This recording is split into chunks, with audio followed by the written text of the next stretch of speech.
देखिए, दुनिया में गीता एकमात्र ऐसा ग्रंथ है जिसे साक्षात परमात्मा ने अपनी वाणी से मनुष्य को दिया।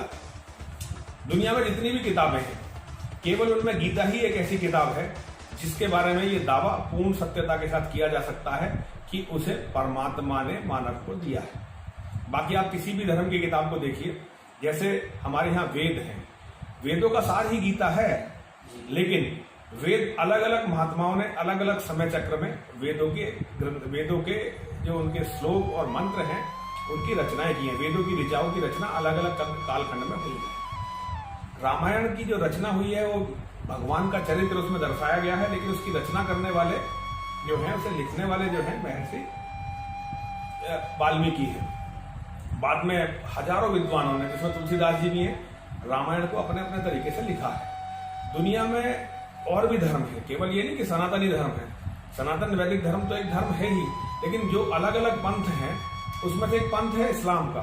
वो कहते हैं कि उनका मोहम्मद जो था वो पैगंबर था, अल्लाह का पैगंबर था। अल्लाह का मतलब है महादेव। महादेव का पैगंबर बताते हैं वो मोहम्मद को। हालांकि इसमें सत्यता नहीं है, लेकिन फिर भी वो कहते हैं। तो उनका कहने का मतलब है कि कुछ फरिश्ते आते थे, वो अल्लाह का ज्ञान मोहम्मद को देते थे, मोहम्मद उस ज्ञान को धरती पर और लोगों को देता था। मतलब कहीं भी उसमें भगवान की दी हुई वाणी है, ऐसा उनका मानना है कि, लेकिन भगवान ने नहीं दी, वो किसी फरिश्ते ने दी, मतलब किसी थर्ड पर्सन ने दी मोहम्मद को, मोहम्मद ने फिर उसे जनता को दिया। बाइबल के बारे में माना जाता है कि यीशु, जिसे ईसा मसीह क्राइस्ट बोलते हैं जिसे, तो क्राइस्ट को माना जाता सन ऑफ गॉड। ईसाई खुद कहते हैं, गॉड नहीं मानते, सन ऑफ गॉड माना जाता है। केवल हमारे सनातन धर्म में भगवान को, कृष्ण को भगवान माना जाता है, भगवान है वो। तो भगवान की केवल एकमात्र पुस्तक है जो भगवान ने अपने श्रीमुख से मानवता को दी है।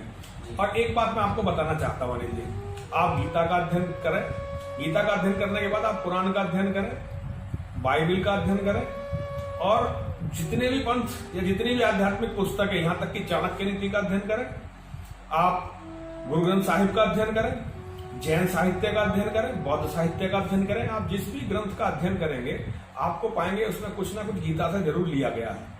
कुछ लोगों ने चुराया है और कुछ लोगों ने लिया है। चुराया उन लोगों ने जिन्होंने कहा कि भाई हमें तो सीधा भगवान दे रहा है, उन लोगों ने तो चुराया उसे, क्योंकि भगवान नहीं दे रहा था। उन्होंने गीता कहीं से पढ़ी और उससे बहुत कुछ टीप टाप कर, जोड़ जाड़ कर वो गीता के नाम, वो अपने किताबों के नाम पर दे दिया। लेकिन कुछ मनीषियों ने, जिसमें गुरु गोविंद सिंह जी महाराज जैसे मनीषी हैं, उन्होंने ये बताया कि वो कृष्ण के भक्त हैं, राम के भक्त हैं, उनके वंशज हैं।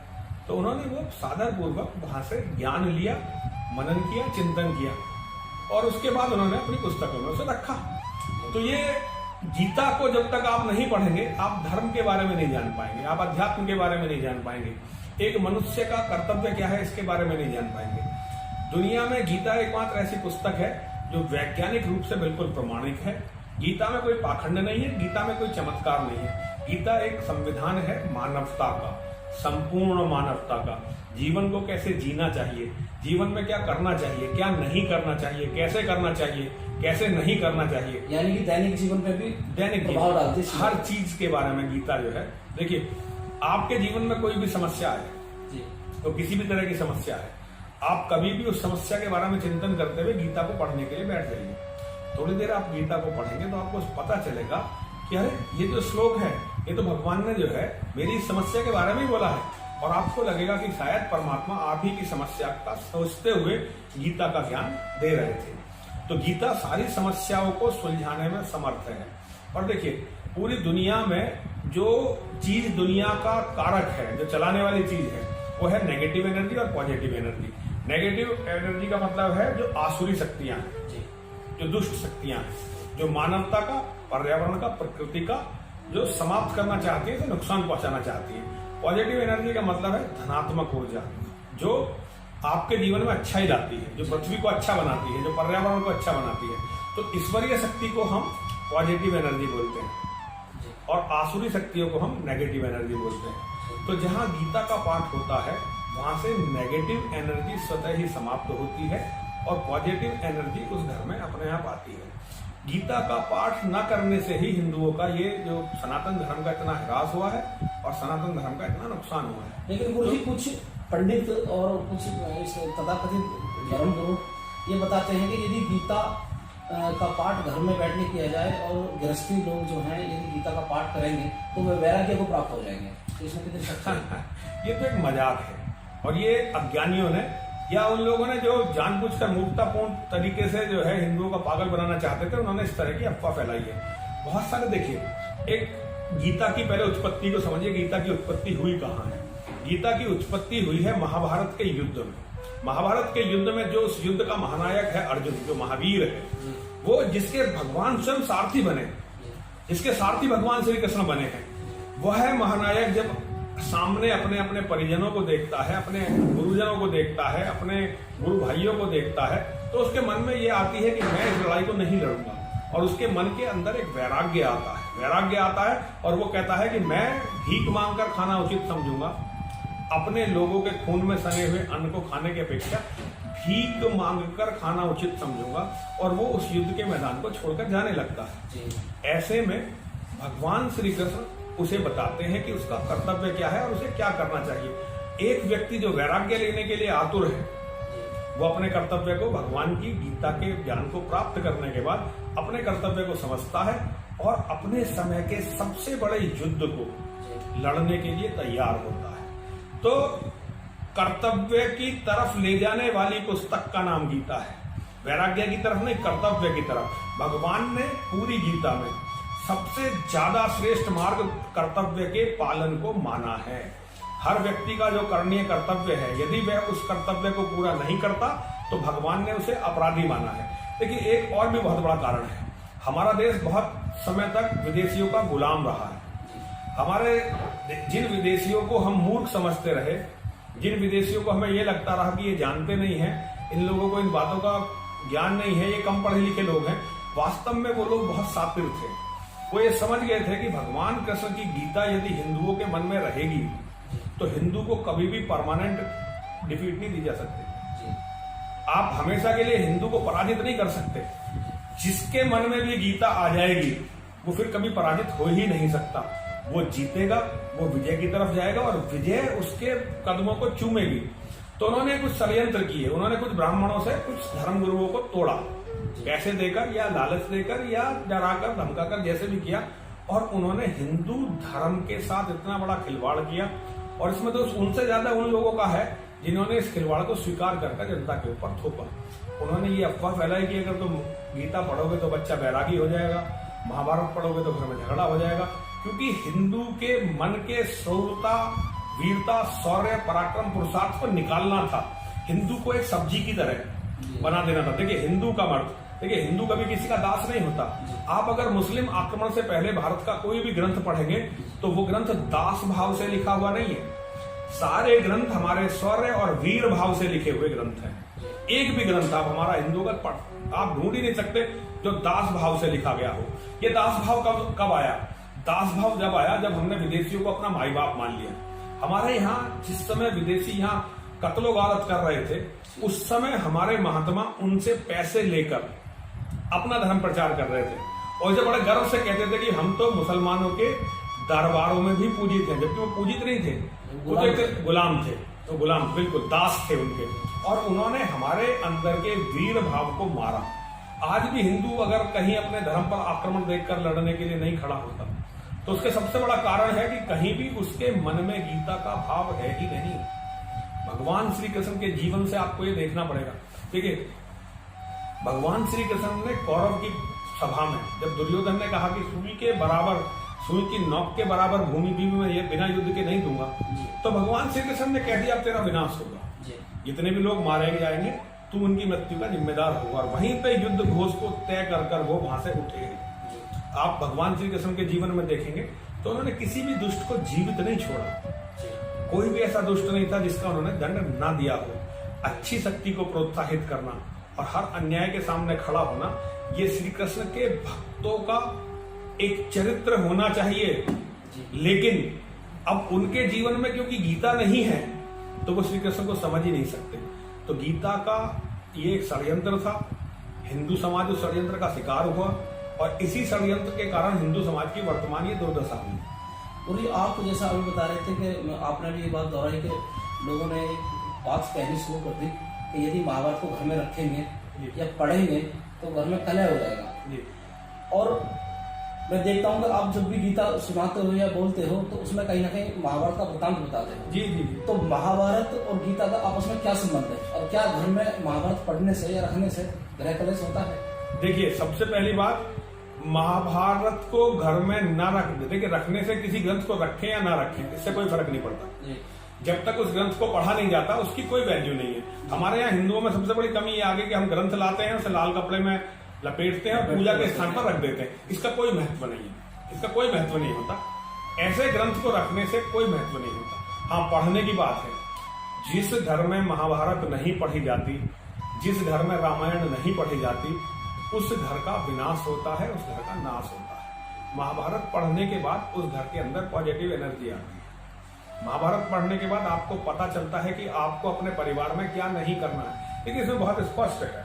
रामायण ये बताने के लिए है, भगवान राम का चरित्र ये बताने के लिए है, भगवान राम के भाइयों का चरित्र ये बताने के लिए है कि तुम्हें क्या करना है, करणीय क्या है, ये बताने के लिए भगवान राम का चरित्र है। महाभारत में कुरुवंश ये बताने के लिए है कि तुम्हें क्या नहीं करना है। पूरा कुरुवंश जिन कुरीतियों के कारण, जिन कमियों के कारण, जिन बुराइयों के कारण समाप्त हुआ, उन्हें हम में से किसी को नहीं दोहराना है, ये बताने के लिए भगवान की महाभारत रची गई। देखिए, मैं आपको एक श्लोक सुनाता हूं, महाभारत से श्लोक है। एक श्लोक है जो ये कहता है, हमें बताता है, तर्को अप्रतिष्ठा श्रुतियो विभिन्ना नासव मुनिर्यस्य मतम न भिन्नम धर्मस्य तत्वम निहितम गुहायाम महाजनो येन गते सपंथा। तर्क के द्वारा आप कुछ भी सिद्ध नहीं कर सकते। धर्म एक बहुत गूढ़ विषय है। धर्म को तर्क के द्वारा सिद्ध नहीं किया जा सकता। और हमारे धर्म में कोई भी ऐसी दो पुस्तकें नहीं हैं, दो स्मृतियां नहीं हैं, दो ग्रंथ नहीं हैं जिनमें कुछ ना कुछ भिन्नता ना हो। और हमारे यहाँ विद्वानों में भी बड़ा कलेश है। कोई भी ऐसा विद्वान नहीं है, कोई भी ऐसे दो विद्वान नहीं है जिनके कहीं ना कहीं किसी ना किसी बिंदु पर उनमें मत भिन्नता ना हो। तर्को प्रतिष्ठा श्रुतियो विभिन्ना नासव मुनिर्यस्य मतम न भिन्नम धर्मस्य तत्वम निहितम गुहायाम। और इस कारण जो धर्म का तत्व है वो गुप्त रह गया है, छिपा रह गया है, जनता उसे समझ नहीं पाई। अब करना क्या चाहिए? जब धर्म का तत्व गुप्त रह गया तो अब करना चाहिए। महाजनो येन गते सपंथा, जिस रास्ते पर आपके बड़े लोग चले हैं, महापुरुष चले हैं, आपके भगवान चले हैं, उसे ही हमें अपने चलने योग्य रास्ता मानना चाहिए। उसी मार्ग पर हमें चलना चाहिए। तो हमें ये बताने के लिए भगवान ने अवतार लिया कि हमारा कर्तव्य क्या है, हमें क्या करना है, ये समझाने के लिए। भगवान का, बहुत सारे लोग कहते हैं कि भगवान दुष्टों को मारने के लिए धरती पर अवतरित होते हैं। गीता से ही इसको लिया गया है। इसको वो ऐसा नहीं है कि ये बिल्कुल अकल्पनीय बात है या बिल्कुल गलत बात है। कहीं ना कहीं इसमें भी थोड़ी सच्चाई है। लेकिन केवल दुष्टों को मारने के लिए भगवान नहीं आते, वो हमें शिक्षा देने के लिए आते। दुष्टों को मारकर ही हमें ये शिक्षा दी जाती है कि हमारा कर्तव्य क्या है, दुष्ट शक्तियों को कैसे पराजित किया जाए। देखिए, अंधकार का अपने आप में कोई अस्तित्व नहीं होता। अंधकार का कोई अस्तित्व नहीं होता। जहां से रोशनी विदा हो जाती है, जहां रोशनी नहीं रहती, उस जगह अंधकार हो जाता है। ऐसे ही अज्ञान का अपना कोई अस्तित्व नहीं होता। अगर ज्ञान आपके मन में नहीं है तो आप अज्ञानी हैं। ज्ञान के न होने को अज्ञान कहते हैं। ऐसे ही कर्तव्यहीनता, जब आप अपना कर्तव्य नहीं करते तो उस स्थिति को कर्तव्यहीनता कहते हैं। तो आपको ज्ञान देने के लिए, आपको प्रकाश देने के लिए, आपको कर्तव्य पथ सुनिश्चित करने के लिए भगवान अवतार देते हैं और उस अवतार में दुष्टों का नाश करते हैं। वो आपको बचाने के लिए नहीं आते, बहुत स्पष्ट है। वो उन लोगों को बचाने के लिए आते हैं जो अपना पूरा जीवन धर्म को समर्पित कर देते हैं। जब ऐसे महात्मा जिनका जीवन धर्म को समर्पित होता है, जो धर्म के हिसाब से जीवन जीते हैं, यदि उन पर संकट आता है तो उन्हें बचाने के लिए भगवान आते हैं। लेकिन गुरु जी, आजकल एक बात कही जा रही है कि अब हर युग में भगवान आते रहे हैं, तो कलयुग में भी कल की अवतार जन्म लेंगे और जन्म लेते ही घोड़े पर बैठने, तलवार हाथ में लेंगे और सारे दुष्टों को संहार करेंगे। ये हमें अकर्मण्य बनाने के लिए, भगवान के आने की पहले भविष्यवाणी नहीं होती जी। रामायण, अगर आप वाल्मीकि रामायण में पढ़े तो उसमें कृष्णावतार की कोई भविष्यवाणी नहीं है। कि कोई कृष्ण का अवतार होगा। जी जी। ऐसे अगर आप महाभारत पढ़ें तो महाभारत में किसी कल की, ये तो बाद में लोगों ने लोगों को बहकाने के लिए, ताकि हिंदू अकर्मण्य होकर अवतार की प्रतीक्षा करता रहे, ये पौंगा पंडितों ने, ये झूठे धर्माचार्यों ने, ये पाखंडियों ने, ये बिके हुए लोगों ने, सत्ता परस्त सत्ता के दलालों ने इस तरह की बातें गढ़ी हैं। इनमें कोई सत्यता नहीं है, इनमें कोई सत्यता है ही नहीं। ऐसा कोई अवतार नहीं होगा जो मानवीय मर्यादाओं के पार हो। आज तो ये एक कल ऐसा, तो देखिए ये एक बिल्कुल झूठी बातें हैं, इनमें किसी को नहीं फंसना चाहिए, इनमें नहीं फंसना चाहिए। हाँ, तो मैं आपको पहले महाभारत और गीता का रिश्ता बता रहा था। देखिए, भगवान श्री कृष्ण का जीवन हम सबके लिए एक माइलस्टोन है, एक प्रकाश स्तंभ है, लाइट हाउस है। भगवान श्री कृष्ण के जीवन को देखते हुए हमें अपने कर्तव्यों को तय करना चाहिए। तो गीता एक महाभारत का एक पार्ट है, एक छोटा सा पार्ट है। जब महाभारत का युद्ध होने वाला था तो भगवान श्री कृष्ण ने अपनी नीति को बिल्कुल स्पष्ट करते हुए अर्जुन को बताया। अब अगर आप इसे भगवान के जीवन के परिप्रेक्ष्य में लेंगे तो महाभारत भगवान के जीवन का प्रैक्टिकल है, प्रैक्टिकल है कि उन्होंने क्या, और जो ये गीता है ये थ्योरी है, ये सिद्धांत है। जैसे आपने हाई स्कूल में, इंटर में, उसके बाद बीएससी में, जब तक भी आप पढ़े होंगे आपने कुछ किताबें पढ़ी होंगी जिन जो प्रैक्टिकल के लिए थी, और लैब में जाकर आपने उनका एक्सपेरिमेंट किया। तो महाभारत एक्सपेरिमेंट है और गीता जो है प्रैक्टिकल की किताब, भगवान ने करके दिखाया, करके जो दिखाया बोला है, जो गीता में बोला है। भगवान श्री कृष्ण का जीवन एक एक क्षण, क्षण प्रति क्षण महाभारत में उसी तरह से उन्होंने जिया है। तो गीता को उन्होंने जीकर दिखाया है। तो हमें गीता को, इसीलिए गीता सर्वोच्च पुस्तक है, महाभारत का एक हिस्सा होते हुए भी गीता आदरणीय है महाभारत के मुकाबले ज्यादा, क्योंकि बाकी सारा जो महाभारत है वो मानवकृत है, महाभारत का एक हिस्सा। नहीं तो पूरा महाभारत भी बहुत आदरणीय है, क्योंकि महाभारत भगवान के कृत्य हैं, लेकिन गीता सर्वोच्च है, क्योंकि गीता साक्षात परमात्मा की वाणी है।